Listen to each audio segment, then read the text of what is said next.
Chers auditeurs, bonjour à vous. Nous sommes à la SAFEX, là où se déroulent justement les travaux de l'IATF 2025 à Alger, capitale algérienne, mais aussi capitale économique et commerciale de l'Afrique. Je suis avec Fridi Pinda, conseiller principal de la Première ministre en République démocratique du Congo. Monsieur Pinda, bonjour et merci d'avoir accepté notre invitation. Bonjour, merci de l'invitation. Tout le plaisir est pour nous. Alors, tout d'abord, comment jugez-vous l'organisation de cette foire intra-africaine à Alger 2025 ?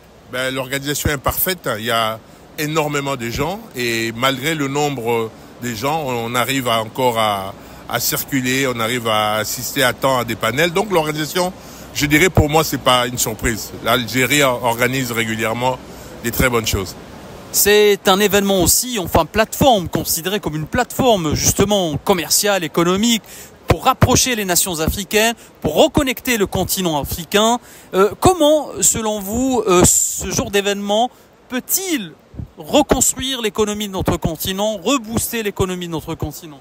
Oui, je dirais deux points importants. D'abord, il permet de faire rencontrer les principaux acteurs de l'économie, qui sont les entreprises. En réalité, l'économie est tenue par le secteur privé, par les entreprises. Et ici, on en voit de tout secteur.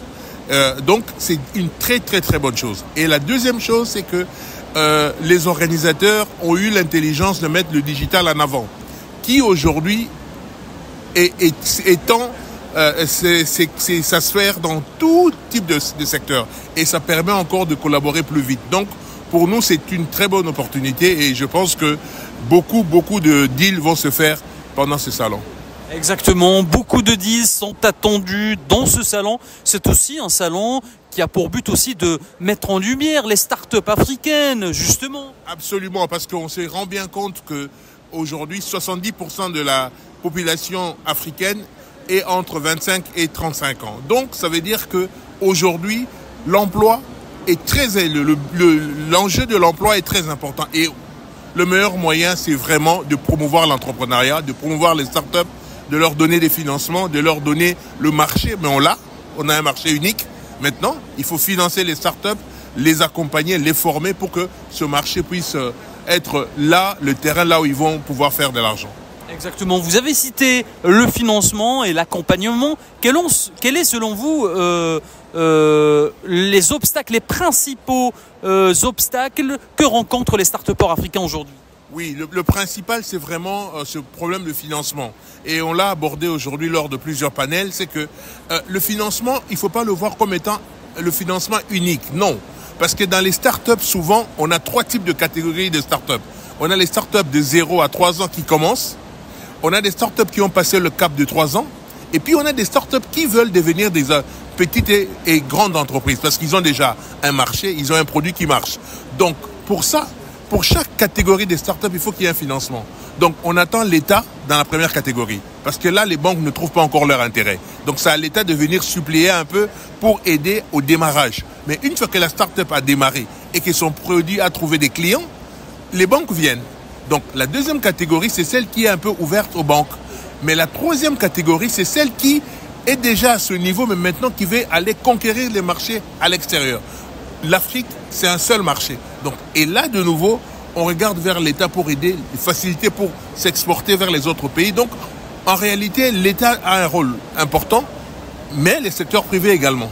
Et ce genre d'événement aussi rapproche les start-upers africains avec les institutions bancaires en Afrique, telles que la BAD ou d'autres banques privées aussi. Oui, absolument. On voit énormément de banques ici. On voit énormément de start-up aussi. Donc, ça veut dire que c'est l'occasion aux start-up africaines de rencontrer les décideurs du secteur financier. C'est une très bonne opportunité. Exactement. Et justement, la République démocratique du Congo est là, avec une délégation congolaise aussi. Que recherche justement la République démocratique du Congo, la RDC, dans cet événement qui est l'IATF 2025 ? Donc nous, on a accompagné nos startups. On est venu avec nos startups pour qu'ils rencontrent d'autres startups, mais qui rencontrent aussi les autres acteurs du financement à l'échelle africaine des startups. Donc, pour nous, c'est une opportunité de trouver des partenaires techniques, mais également des partenaires financiers. Donc, on leur laisse, pendant toute cette semaine l'occasion de rencontrer, de discuter, de voir comment ils peuvent trouver des partenariats et pouvoir signer des MOU et des deals pour l'avenir. Cher monsieur, vous avez été ici là il y a 2 ans, vous avez participé à l'African Startup Conference 2023 à Alger. L'Algérie qui est déjà un modèle de Startup Nation en Afrique, peut-il jouer un rôle justement dans la dynamisation de ce secteur sur le continent? Ben oui, parce que la première fois que nous sommes venus, c'était en 2022. Nous sommes revenus en 2023 et on était là encore l'année passée. Et je peux déjà vous dire qu'au mois de décembre, nous viendrons. Pourquoi? Parce qu'en réalité, depuis 2022, l'Algérie a lancé une idée, mais qui est plus qu'une idée aujourd'hui, qui est une réalité. C'est que de plus en plus, les startups prennent ce rendez-vous de décembre en Algérie pour rencontrer d'autres startups, pour rencontrer d'autres partenaires. Donc, au mois de décembre, on sera là. Et les startups, on aura encore une forte délégation pour rencontrer d'autres startups et surtout pour échanger, pour regarder ce qui se fait ici, ce qui se fait dans d'autres pays et voir comment est-ce que les startups peuvent aller de l'avant. Exactement. Et un mot peut-être pour finir, ça concerne l'agenda 2063 de l'Union africaine, l'Afrique que nous voulons. Comment, cher monsieur, vous imaginez l'Afrique en 2063? Quelle place auront les startups justement en 2063 dans cette Afrique? Oui, bon, disons que nous allons, 2063 pour nous, c'est vraiment très très loin. Nous sommes déjà dans l'agenda 2030.